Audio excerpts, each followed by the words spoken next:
कश्मीर के पहलगाम में हुई आतंकी घटना के बाद मारे गए 28 लोगों के समर्थन में और आतंकवाद और पाकिस्तान के विरोध में अब जगह जगह प्रयागराज से लेकर पूरे यूपी पूरे हिंदुस्तान में इस समय विरोध प्रदर्शन निकल रहा है। उसी क्रम में आज प्रयागराज के एयरपोर्ट थाना अंतर्गत ट्रिपल चौराहे पर भी ये विरोध प्रदर्शन यहाँ पर पहुंचा है और पाकिस्तान का विरोध करते हुए, आतंकवाद का विरोध करते हुए ये सारे लोग आप देख सकते हैं किस तरह से विरोध प्रदर्शन कर रहे हैं। तो हम इनसे बात करके समझना चाहेंगे किस तरह से इस घटना को ये लोग संभालते हैं और किस तरह से इसका प्रदर्शन कर रहे हैं, विरोध कर रहे हैं।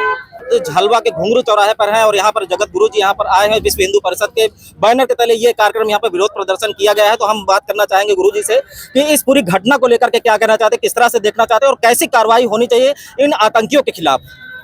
देखिए, ये पाकिस्तान जब से भारत से अलग हुआ है तब से आतंकवाद पनपा हुआ है और पूरे विश्व में आतंकवाद का छाया है। सारे धरती पर भारत में नौजवानों को, भारत में सैलानियों को, भारत में सैनिकों को मारता रहा है। अब इसका अंत होने वाला है। अब केंद्र सरकार घुस करके पाकिस्तान का नामो निशान मिटा दिया जाए, नहीं तो ये हरकत करता रहेगा। अब इसको छोड़ने के लिए जरूरत नहीं है। पूरा जनमानस, पूरा विश्व आतंकवाद के खिलाफ में खड़ा है, इसीलिए ये मार्च निकाला गया है। ये बराबर हरकत करता रहा। बताइए, सैलानियों, निहत्थे सैलानियों पर ये कातिलाना हमला है, ये कायरता की निशानी है, पाकिस्तान के गणुआपन की निशानी है। साला राक्षस है, जो भी कहा जाए कम है। बताइए, सैलानी जाते थे, पैसा देते थे, कश्मीरों का गुजर होता था, वो कश्मीरों का विरोधी है, मुसलमानों का भी विरोधी है वहाँ जो कश्मीरी रहते हैं। इसलिए हम केंद्र सरकार से आग्रह करेंगे कि सरकार पाकिस्तान को नामो निशान मिटा दे। जय श्री राम, जय श्री। जैसा कि इस घटना में लोग द्वारा बताया जा रहा है, जो वहाँ के प्रत्यक्षदर्शी हैं उनके द्वारा बताया जा रहा है, जो घटना के समय वहाँ पे मौजूद थे, कि धर्म पूछ करके मारा जा रहा था। तो इसको लेकर के क्या कहना चाहते हैं, इस मानसिकता को लेकर के क्या कहना चाहते हैं? देखिए, धर्म पूछ के हिंदुस्तान के कोने कोने से आए सैलानियों को केवल धर्म के आधार पर टारगेट किया जा रहा है। ये बहुत ही जघन्य अपराध है और हमें पूरा विश्वास है कि हमारी जो मजबूत सरकार केंद्र में बैठी है वो इसका अवश्य बदला लेगी और पाकिस्तान को नाक में घुस करके मारेगी, छोड़ा नहीं जाएगा उनको। तो जैसा कि सिंधु नदी की बात चल रही है, उसका पानी रोकने की बात चल रही है, तो ये तो काम बहुत पहले हो जाना चाहिए था, इसमें देर हुई। लेकिन अब जो बताया जा रहा है वो आपको क्या लगता है, किस तरह से होगा, उसके लिए क्या व्यवस्थाएं हैं? देखिए, सिंधु नदी में पानी तो आज टेलीविजन में दिखा रहा था, धीरे धीरे स्तर उसका कम हो रहा है। घट करके 2 से 3 फुट पानी रह गया है। वहाँ हमारा बांध बना हुआ है, शटर बंद कर दिया गया है, पानी जाना कम हो गया है। कुछ नदियों पर जो बांध नहीं है उनका पानी मोड़ने की तैयारी चल रही है, वो लॉन्ग टर्म का प्रोसेस है। लेकिन तत्काल तो पानी बंद हो चुका है। वो पानी के लिए तरस जाएगा वो नालायक देश जो मानवता के नाम पर धब्बा है। ऐसे देश को मिटा ही देना चाहिए नक्शे से। तो जैसा कि जबरदस्त विरोध प्रदर्शन देखने को मिला, तो हमारे साथ और भी कुछ महिलाएं हैं यहाँ पर, इस विषय को लेकर के अपनी बात रखना चाहती हैं कि जिस तरह से ये घटना हुई है, शर्मनाक घटना हुई है, उसको लेकर आप क्या कहना चाहते हैं पूरे देश से? जय हिंद। ऐसा है कि जेएनके में जो हमारे घूमने गए थे लोग, उनसे ये नहीं पूछा गया कि आप किस जाति के थे, तो इसलिए जाति नहीं समझना है उनसे। बस उन्होंने बोला हिंदू, हिंदू पे ही उन्हें मार दिया है। तो हम हिंदू हैं, हम लोग एक हैं, हिंदू हैं, हिंदू पे ही ध्यान देना है और एक होकर के रहना है। जाति में नहीं बंटना है, कोई जाति नहीं है। ये लोग किसी को नहीं देखते हैं, सीधा हिंदू बोला और मारा। इवन उनको कपड़ा उतार करके देखा है उन लोगों ने। कितनी गंदी बात है, बाहर से आके कोई हमारे देश में ऐसा कर जाए, कितना सेम है। उनकी औरतें वैसे ही रो रही, बच्चे रो रहे हैं छोटे छोटे। खून खौलना चाहिए। आप चुप रहिए ना, हम बोल रहे हैं तो। नहीं, आप बोलिए, माइक पर। इतना खून खौलता है, मतलब देख करके बच्चे रो रहे हैं, कोई रो रहे हैं, छोटे छोटे बच्चे रो रहे हैं। कुछ तो उनका मतलब भावनाओं को समझना चाहिए। पाकिस्तान वहां से बैठे बैठे ही बोल रहा है, कहती कौन बोल रहा है? पाकिस्तान बोला है, उसका हेड बोला है। आप लोग न्यूज निकाल के गूगल में चेक करो, बोला है कि हाँ, इनको हम धर्म के नाम पर इनको मार के आओ।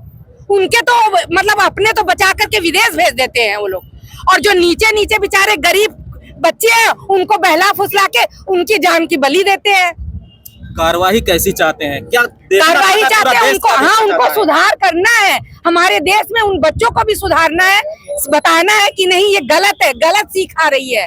पूरे जहाँ जहाँ भी है गलत इनका देखिए आप लोग कैसा शांति रहता है, अशांत करके रखा हुआ है 56 देशों में। तो हमारे साथ 35 नंबर वार्ड झलवा के पार्षद जी भी हैं, पार्षद प्रतिनिधि रामलोचन साहू जी भी हैं, उनसे भी हम बात करना चाहेंगे क्योंकि इनके नेतृत्व में ये कार्यक्रम हुआ है, ये विरोध प्रदर्शन यहाँ पर निकला है। तो हम समझना चाहते हैं कि किस तरह से आप इस कार्यक्रम का आयोजन किया है, नेतृत्व किया है और क्या संदेश देना चाहते हैं इस पूरी घटना को लेकर देशवासियों को? हम तो सरकार को यही देना चाहते हैं कि जिस तरह जो है धर्म पूछ करके कलाए नाला देख करके कलमा न पढ़ने पर जो है गोलियों से चुन चुन करके हिंदुओं को मारा है, उसी तरह पाकिस्तान के जितने आतंकवादी हैं, जब हमारा जो है पुलवामा हुआ था जो है पुलवामा हुआ था जो है, तब जो है हमने सर्जिकल स्ट्राइक किया, उससे काम नहीं चल रहा है, उससे नहीं चलेगा। इससे पाकिस्तान को अब की बार अच्छी तरह से सबक सिखाना होगा। आतंकवादियों को घर में घुस करके जहां भी छुपे हैं उनको मारना होगा। और सरकार हमारी सरकार को चाहिए कि अब जो है जरा से भी इनको ढील नहीं करनी चाहिए, घर में घुस करके इनको मारना चाहिए, क्योंकि हमेशा जो है इन्होंने हमेशा बढ़ चढ़ करके जब से जो पाकिस्तान हमेशा आतंकवाद की करता है। अब घर में खाने का आटा नहीं है, आटा के बिना मर रहे हैं, भूखे मर रहे हैं, पानी छौचने के लिए पानी नहीं है, उसके बाद भी जो है इनका जो है बौखलाना जो है बंद नहीं हो रहा है। इसलिए सरकार से मेरा निवेदन है और जितने जनजागरण जनता है सबका यही आग्रह करते हैं कि मतलब जो है घुस कर पाकिस्तान में जो है मोदी जी जो है घुस करके मारे और सबक सिखाएं कि आतंकवाद एकदम से जड़ से समाप्त हो जाए। जैसा कि आतंकवाद का खात्मा पूरा देश चाह रहा है, हर वर्ग के लोग चाह रहे हैं, हर पार्टी के लोग इस वक्त कदम से कदम मिला रहे हैं इस घटना को लेकर के। इस वक्त चाहे कोई भी पार्टी हो, पक्ष हो, विपक्ष हो, सभी एक आवाज में बोल रहे हैं कि इस घटना को हल्के में ना लिया जाए, इस पर कार्रवाई जबरदस्त की जाए ताकि आतंकवाद का खात्मा हो, पाकिस्तान का खात्मा हो, तब जाकर के लोगों को सुकून मिलेगा। क्योंकि जिस तरह से ये घटना की गई है वो बिल्कुल निंदनीय है, बिल्कुल बर्दाश्त के योग्य नहीं है। पाकिस्तान का जन्म जो है वो 2 नेशन थियरी के आधार पे हुआ है। मोहम्मद अली जिन्ना ने यही कहा ना कि हमारा हिंदुओं के साथ निभाव नहीं होगा, हमारा कल्चर अलग है, हमारी पूजा पद्धति अलग है, हमारा रहन सहन अलग है। और इसके नाते जो है उन्होंने डायरेक्ट एक्शन भी करा लिया था कोलकाता में। और हमारे नेहरू जी, गांधी जी उस समय उसके दबाव में आकर के उन्होंने भारत का विभाजन स्वीकार किया था। बिल्कुल वही भाषा हाफिज आसिम मुनीर, हाफिज का मतलब समझते हैं ना, हाफिज वो होता है जिसको कुरान पूरी रटी हो। इस समय वहाँ का जो आर्मी चीफ है आसिम मुनीर, वो हाफिज है, उसको कुरान पूरी रटी हुई है। उसने फिर यही भाषण दिया अपने ओवरसीज उसके जो पाकिस्तान के समर्थक है उनके बीच में कि ये 2 नेशन थियरी जो है वो अभी भी वैसी की वैसी है, हम हिंदुओं के साथ नहीं रह सकते हैं और पड़ोस में हमारा हिंदुस्तान है और जो हमें उनके हिसाब से कि हम पाकिस्तान को परेशान कर रहा है। लेकिन आप सोचें कि वहाँ पर कुछ गुमनाम लोग उन लोगों की हत्या कर रहे हैं जिन्होंने कभी भारत में कोई आक्रमण किया था, भारत में कोई आतंकवाद का कार्य किया था। अब उनका कहना है कि बलूचिस्तान में भारत शामिल है, भारत में बलूचिस्तान को जो है वहाँ के लोगों को वो प्रश्रय दे रहा है, धन दे रहा है, अस्त्र दे रहा है। और खैबर पख्तूनख्वा वो भी पाकिस्तान से अलग होना चाहता है, उसको भी कहते हैं कि अफगानिस्तान के माध्यम से वहाँ उनको वो सह दे रहा है। और इसलिए वो कह रहा है कि हम भारत को 1000 कट ब्लीड देंगे, यानी हजारों घाव देंगे कि ये रिश्ता रहे। तो अब सीधी सी बात यह है कि आतंकवाद का जन्म जहां से हो रहा है वो तो इस्लाम है ना, वो धर्म है, इस्लाम का हाफिज इस समय वहाँ का चीफ है।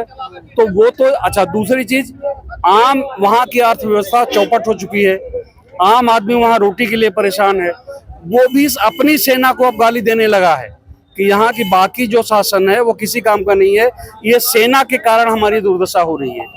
उन सब से ध्यान बटाने के लिए उन्होंने ये घटना की है। लेकिन आप जानते हैं एक सर्जिकल स्ट्राइक हुई थी, एक एयर स्ट्राइक हुई थी बालाकोट की, सब 10 से 14 दिन के बीच में हो गई थी। तो प्रतीक्षा करिए, अगर मोदी जी ने कहा है कि हम ऐसा करेंगे कि फिर उनकी कल्पना से बाहर होगा, तो वो होगा। हम प्रतीक्षा करें। हम सरकार से चाहते हैं कि जैसा मोदी जी ने कहा है वैसा करके दिखाएं। इसी इंतजार में लोग हैं और यही देखना चाहते हैं। बिल्कुल सही कह रहे हैं। जिस तरह की ये घटना हुई है उस पर जो मोदी जी ने बोला है वो लोग भी चाह रहे हैं कि वो चीजें पूरी हो, उसके बाद इन्हें ये मतलब कार्रवाई देखने को मिले, तब जाकर के लोगों को संतुष्टि मिलेगी इस घटना के बाद। फिलहाल अभी के लिए इतना ही और आगे भी आपको अपडेट मिलती रहेगी। बहुत बहुत धन्यवाद।